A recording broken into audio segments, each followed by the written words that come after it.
Alright folks, how's it going? I'm Shane Serrano and I'm here with Flippa TV at day 3 of Indiependence Festival, and I'm joined by none other than Therapy themselves. How's it going, lads? Fine, nice. Yeah, You've only just arrived on site, just a while ago. 50 minutes, 1 hour ago, yeah.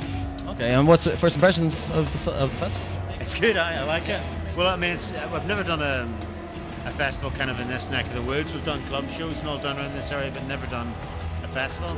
And it's all kind of a nice little selection of all kinds across the board people, you know, like. And how's it compare? Because that's all you're kind of doing these days at the moment. You're doing all festivals. You're off to Austria and Belgium next, is it? We were Austria and Belgium. We've just come back from Greece and Bucharest. It's kind of that time of the year for us, really, where we do 2 or 3 a week, or every fortnight. Okay, excellent. So, basically, what's going on these days is that it's 20 years of therapy. 20 years in therapy, if you want to say. This is our 21st year as a band. Yeah. Last year was It was 1989. Are you counting 89 or are you counting the first album? Well, From when it was First single was First 1990. Okay. And we're cutting So you're going that. from there onwards. So okay. So what is the secret, like, for any band really, to be in a career this long and to be still going at it and enjoying it and still putting out albums rather than touring with a best of? Like, what is the secret? Pretty simple. We love what we do. Also, I think we're in it for the right reasons. You know, we didn't see it as any kind of launch pad for anything else, apart from the fact we all wanted to be musicians. And also the fact that I like to think we're a low maintenance band. You know, we're not a take the money and run kind of band. We didn't burn all our bridges whenever we had a bit of crossover success in the 90s. So, you know, our overheads are low. We don't take a massive big crew with whistles and bells on tour with us. We just have, it's really old school kind of, you know, we just the bare minimum for what we do. And it means that, you know, it works out better financially for everyone in the long run. But more importantly, as I said, we always wanted to be makers of music as opposed to rock stars. So 12 albums, right? 12 albums, countless magazine covers, tour the world, fan base everywhere. And for any band to have a list of achievements and a checklist, you know, and you're going off, crossing them off, like, is there anything that you guys feel that there's more to do, there's still stuff to do, like, or because you've done it all almost, like? There's always more to do. Yeah, I think we're, like as Andy said, we're into playing, we're into creating music, we're into playing that to people, you know, we're into going out and playing that, you know, right across the world and stuff. So there's always somewhere new to go to. There's always new faces in the crowd that maybe haven't seen us before. There's always, you know, I think we're not, how to put it, I think there's still a big music fanboys in all 3 of us, you know what I mean, and that's, while we're here, we're playing music, there's bands we like, you know, people have a similar mindset, and that's really exciting in this day and age, you know, it's nice to be able to go out there and do your thing, and I know it probably sounds weird, but I don't really perceive it as having been 21 years. In a lot of ways I almost see us as being a new band in some ways, because there's always a new project, you know, somewhere new to go. I think if I felt, oh god, 20 years.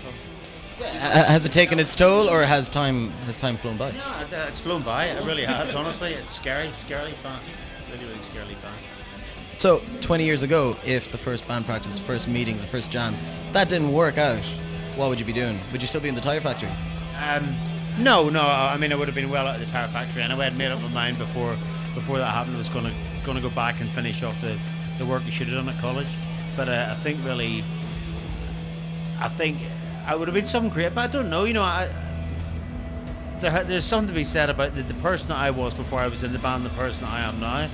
I wasn't a very pleasant person before I joined this band. You know, it was aggressive and very angry, and being not the way I am now. When you've got the band to express it, but being outside it was a terrible fucker. And I think, you know, that probably saved me. So goodness knows what I'd be doing if I wasn't the band. Okay, so do you find your music as an outlet? Maybe your aggression has gone into the music, and then that doesn't come across in your personality. Yeah, long time ago. I mean, we were all from like little towns, and the place I lived in, there was nothing to do in Ballyclare. I mean, absolutely nothing to do. And everyone just ended up on the same path of alcoholism and extreme violence. And I think really I was lucky that I had the band to kind of guide me out of that. I think some would have come along, you know, but no idea what. So you've toured the world, you've done the stadiums, you've done the small nightclubs. What is the preference? I think, to be honest, the preference is a good concert. You know, if you're playing in front of 50,000 people, if they're all giving you the finger, that's quite soul destroying. And just like, would you rather have? Yeah, that can be quite soul destroying. Yeah. You know what I mean? Or you get a 500 people in the club going ape shit. So it's kind of, it swings and roundabouts. And I think variety is the key, to be totally honest.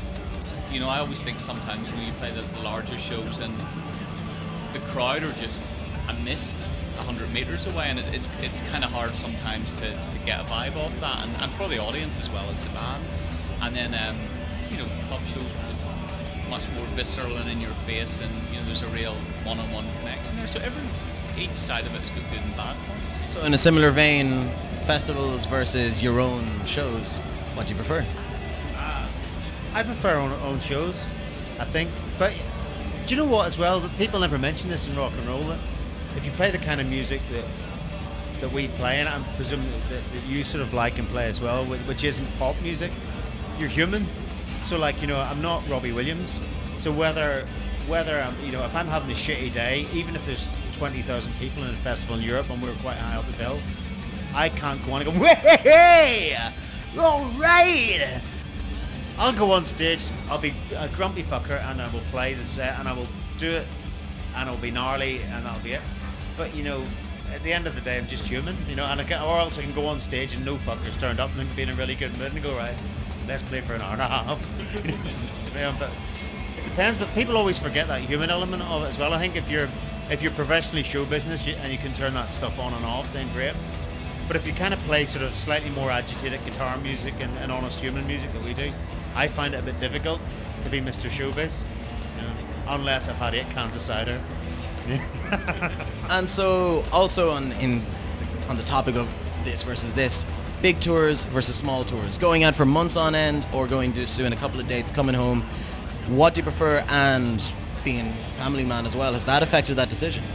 Well, I do like long tours because I think I like getting out and traveling a lot. I like the whole thing of knowing that you're going to be away for 2 months, 3 months. I mean, therapy tours back in the day were like mental. They were like literally 9 months long, with maybe a month off and then another 3 or 4 months. Whereas now the longest we go at 6 or 7 weeks, mostly 6 weeks, and then we get time off. That's probably all right, but I do like actually long tours. I think once you get your head around it, and I mean these days as well with Skype and cheap flights, it's easy enough to keep in touch. Maybe years ago it would have been a lot more difficult, but these days I can't see any reason why you can't work out a strategy where you keep in touch with people really well. We always say the difference between the first show of a tour and the last show of a tour. It's insane. Even the first show and the 3rd or the 15th, it's amazing how well it all gels and comes together, and you get that real, intuitive feel for what everyone else is going to do on stage, and that's really, really exciting. When you have that, and everyone's confident and right on it. And that only happens when you do a few shows. You know what I mean? I think it's quite fractured if you go out. Festivals or a bit like that. Yeah, sometimes you're sort of constantly going home. Exactly, you sort of lose the flow a little bit. If you go away for a couple of months, 2 or 3 months, or whatever, it's good when you're kind of all away. A bit of a gang mentality as well. So you kind of, especially on stage, you get that kind of into that headspace where the set sort of gets more refined as you go along, and blah blah blah. So I think that the longer tours do help. In Irish bands like yourselves, and maybe another Irish band that has been dormant for quite a while, and probably on the other end of the spectrum from therapy, like from my own hometown, the Cranberries, they've been gone for so long, but they're still going to South America and playing stadiums and going to Asia, where they are at the moment, actually. And you guys do the same, and you guys have a great fan base in South America. You played quite a few stadiums. Comparable with the Cranberries. I mean, the Cranberries were an enormous pop band, and they're kind of very lucky, because they had pop success worldwide, and it was worldwide. But we used to bump into them on tour when we were in America, and it would be like Spinal Tap. We'd be playing the club down the road, and they'd be playing the Enorma Dome. You know what I mean? But it's success nonetheless. It's success. It's all relative. But I think really with someone like that, it's I think it's great that they can go back and do it. I think with us, we've always been at it. If that makes any sense, we've never split away or went away, and it's been so we've kind of like we actually had at the height of our commercial success. If we had split up for 4 years, we would have come back And with the interest, we'd probably be at the same place we were when we split up. Gig-wise, not record sales, gig-wise. But we sort of always seen ourselves as working musicians. So we've had like bizarre experience in the whole 20 years. We've been from being popular to being really unpopular, to kind of being accepted and then doing what we do. And it's been strange. We've never done that whole roller coaster ride of taking all the good bits and then when it starts to go really bad, clearing off and waiting until it gets better again. We've always kind of stuck with it, which has made for some quite interesting. And success-wise, on the topic of Irish bands, do you think is it solely down to the music, or is there something special about Irish bands that international fan bases kind of tap into, or something that? See, I think we don't really have that Irish section. I don't really think with the Cranberries, Dolores has got a very Irish-sounding voice, and I mean the Americans absolutely love that. With someone like say U2, for example, or even as well, Susan, they've got that very much singer-songwriter. There is a sort of an Irish Celtic ambience and aesthetic at work there. With a band like us, it's kind of a bit more difficult to tell where the hell we're from, and we don't have any kind of flags or slogans or manifestos painted their mask. It's all very much about the way we see in our marginal world that we live in. So we can't really feel that there's any kind of Irish taint or identity apart from the fact that we were born in little towns in the north. And on the subject of Irish bands, is there anybody that you guys are listening to a lot these days, or that you really, really like, and any recommendations? I kind of like Legion of Two from Dublin, a sort of two-piece. I like them. I think they're really, really good. Who else? A few of the bands on today, obviously, and so Watch You From Afar and Bats as well. I'd like to see them. Boxcar, I like him, the electronic musician. He's on Planet New Records. Boxcar, he's really, really good. Started out in dubstep. He does more slightly warped two-step garage stuff. Up north, there's like LaFaro and Dutch Schultz. There's lots of Cashier Number 9. There's lots of bands putting out good records. So it's good. All the younger bands are doing really good stuff. And Black in the Page. He's one man sort of noise drone artist. He's really good. I really like his stuff. Greenland as well. Greenland. They're like a noisy punk thing, Dublin band. And then Older Plagues from Cork. Their last album was really good. It's really, really good. So on the subject then of Northern Irish bands, it's kind of like almost like a lot of the bands, and there are exceptions to the rule, and it is no rule in a sense, but a lot of bands that come out from Northern Ireland, and not speaking lyrically, but musical output, it can be fairly angry sounding, it's instrumental, it's hard hitting, it's hard rock. Do you think emotions that go into the music, do you think it is influenced by the political troubles in Northern Ireland then? I think it's just insular. I think it's whenever you're surrounded, it's a very, very small place, Northern Ireland, and it's influenced an awful lot indirectly by the troubles, by Stiff Little Fingers. There's a big punk legacy there because the band's mixed religion therapy, and most of the punk bands were totally anti any kind of sectarianism. But there's also Northern Ireland's also notorious for American influence. I mean, country and western music's been massive up in Northern Ireland. American rock and roll's massive. And I think an awful lot of the anger and stuff, also comes from listening to an awful lot of noisy American underground bands. And certainly when we started listening to Squirrel Bait and Big Black and stuff like that, they were people that we were looking up to because we couldn't see music like that. And that all goes back to the Ulster punk thing. And so, for Irish bands these days, or for almost any band in the world, do you think it's harder or easier to get music out there to start getting fans and stuff like that? Like, I mean, there is all sorts of social mediums and stuff like that, but is it oversaturated? I don't know about that. I just think it's an accelerating culture that we have. It's easier to get your name out there, but because you can get your name out there so quickly, people can also forget you just as quick. In a way, it's good because it's just set things out differently. In a way that the likes of mobile phones have meant that grime artists and electronic dance artists pick all the high frequencies and the high, really cartoonish hooks that sound great on a 14-year-old's mobile phone on a bus. Rock and roll is going to be the same way. It's eventually going to be distilled so that people just put into it the bits that they want to catch people with really, really quickly. And it's just progress. It's evolution. It's just exactly what's going to happen. So, I think it's brilliant. It's just the way music moves. Whenever we started out, we were talking about vinyl was dying. That was a big thing.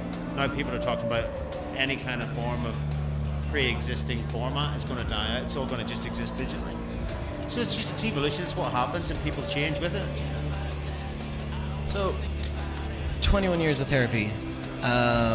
You've been wined and dined, and I'm sure you've slept in the odd shithole as well. So you've gone through everything. You've been with the major labels. You've felt the pressure of that. So where do you think the future of music industry is? Is it lying with connecting yourself with a major label, or is it all about? Does it all lie in DIY? Because you took the financial success of Troublegum and kind of did your own business model, and it was all in-house. Yeah, I mean, like literally, we kind of knew the writing was on the wall with Semi-Detached, which is the last album that we did. But we had money. We spent it wisely. We had money there to kind of sustain, the model that we kind of spent a few years setting up. And because before we did sign it was nearly 4 years before we signed Images. We had a bit of a working model in place anyway, and it didn't really deviate that much from it. Apart from record company budgets for albums and videos. But I think it's really the way music's going. It's down in the hands of the individual artist. I mean, there's a lot of different ways you can work it. Some people exist. Some of my favourite music's by electronic artist Burial. Doesn't do any gigs. Doesn't make any public appearances. But he's massive selling last 2 records, hugely influential, and I absolutely adore it. Or you can be a band like, say, for argument's sake, Gallows, that is on the road 200 dates a year, doing it the old school way, which I also love. So I think it's for every band to kind of find something that works for them and their fans. Yeah. So I think it's kind of. I suppose back in the day, it was always you were either indie or in a major, and I think a lot of bands in majors now may as well be doing their own thing because the majors have cut back on all those kind of overblown budgets and those kind of things, and I think labels like bands that have an identity, have ideas, can come to the label and say, we want to do this, rather than going to the label going, we don't have a clue, you need to do it for us, because labels aren't investing that time and effort in bands anymore, just because of the whole downloading thing and all the rest of it. But I think the exciting thing is, Andy was saying, it's like there's so many different avenues you can do. You can be in a band, you can be a solo artist, make a record in your bedroom, you can sign to a major label and make a great sound record in the most expensive studio in the world. Who's going to hear each record more? It could be the bedroom artist that's getting the most feedback. The playing ground's sort of leveled a wee bit, and that's what's exciting. And you guys are back in studio this year. But you've been back in studio twice, or are you going in for the second time? Finished now with weather problems because we recorded in the northeast of England, and the studio was actually snowed in, so we had to do it in separate sections. Then we made a couple of other songs we wanted to record. We went in and did a second. The album was actually meant to be coming out in October, but everyone really likes it. The record company really like it, and they want to give it a proper chance. If it gets released at the end of October, it'll kind of get swallowed up. But they work with a lot of bands and everything as well. And we're thinking that we're going to release it in February, release a single in October, and then bring the album out in February next year. So how is the recording process differing this time round? Because it's Troublegum and Infernal Love, you got the bass and drums done in a couple of days. So Troublegum, but I think that's because Michael and Five wanted to go on holiday. Other priorities then. No, I'm being slightly disingenuous. No, I think it was like them. It was like definitely Michael got his bass lines done in a day. I think because he knew them inside out. It was, and I think with Infernal Love, it was a bit more. The songs had to be written in the studio, so that was painstaking. That was really painstaking. But I think with Troublegum, definitely we rehearsed the songs in Mud Studio. And literally they came over and did the bass and drums in 2 days because it was all rehearsed in advance. But Infernal Love was a pain in the ass because it was written in the studio. You don't like working in the studio at all. You prefer having. I like working in the studio when the song's written, when the material's written. But when you're writing from scratch, it's hard because you've got. If you're writing in a rehearsal room, you can spend as long as you want. If you rehearse in the studio, you've got an A&R man wanting to know when the album's going to come out and is it going to do well. You've got the producer that wants to work within his 12 hours a day. You feel under a great deal of pressure. And I find it quite difficult. You prefer to road test them, so do you get to play new material live and then kind of work from that back into the studio? We don't really have that luxury as much now, but I do prefer to know what we're doing before we go into the studio. It's just a personal thing, but I think it works better for all involved. And certainly Infernal Love was the worst. Infernal Love was the worst example of that ever. I think. It turned out it was quite an interesting record, but it was just such a lot. Literally it was. I've got these 3 chords. Got any lyrics?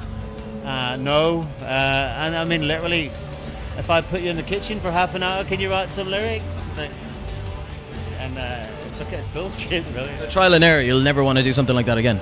If it wasn't, you see, the thing is, Infernal have followed on from a hugely successful album, so you can't really kind of gamble with that type of thing. If I like them all up for experimenting, you know, I'm up for trial and error. If everyone realizes that what they're going to get, it's going to be a trial and error album. Okay, and I saw in another interview you started learning the piano a couple of years ago, and did you kind of phrase it as to like you're exploring music or getting to know music much better this time round or something? Thank you. Really, because, you know, played guitar, played trombone at school, was in the school orchestra playing trombone, and I played guitar all my life and a little bit of bass guitar when I was a kid in punk bands, and I just wanted to learn to look at music a different way, and it's been quite interesting actually, because it's been classical and jazz I've been playing, so I've been looking at different chord structures, and it's you know, it's a good way to kind of shake up the way you look at music, because it made me realize that some of the things I've been doing on the guitar for years, what they actually were that I was doing that I didn't know in advance, because I was a self-taught guitarist. Is it kind of a swallow your pride a bit, being 2 decades of basically a professional musician, to suddenly going back to learn something and taking the lessons, doing the exams? No, it's brilliant. I mean, You don't care? No, I don't care, because I got you know, I still love doing it, because it's just it keeps your mind, also it keeps you thinking. I've known from personal experience, a lot of our peers in the 90s fell into this trap of, well, this is what we do. We go on tour and we do this, and this is what genre of music we play, and then that's it. It's almost like working in a tire factory. It's like putting stuff on a conveyor belt or whatever. And I think every now and then to look at what you do from a different angle completely opens up all the possibilities it has to offer again. So. And we can expect like your new musical knowledge through learning the piano. Can we expect all that in the new album then? No jazz ballads on there. No jazz. No jazz. And is there any new material being played on tonight's show? Yeah, we're Did one song called Living in the Shadow of a Terrible Thing, so, which is on the new album. So yeah, it's been going on really well. We played it at a couple of other festivals, so it's good, you know, in this day and age, you don't want to play all your new songs live, because the crappy YouTube footage is up and some guy going, oh, I don't like the new songs. So what you see in social media, does that influence maybe the reactions to the songs, or? I think with a band like us, maybe it doesn't, but I think you get people. I remember with the last album, Crooked Timber, we had some rehearsal footage of us playing like one little riff, and I remember me and Michael were just looking at one night, someone had come on YouTube and decided within 4 bars of a song that we were going to go in a new jazz direction, because the guitar riff was playing a Maloxian third, is something, and then there was this whole scat thing about, well, they do like these bands, so it probably is going to be jazz influence.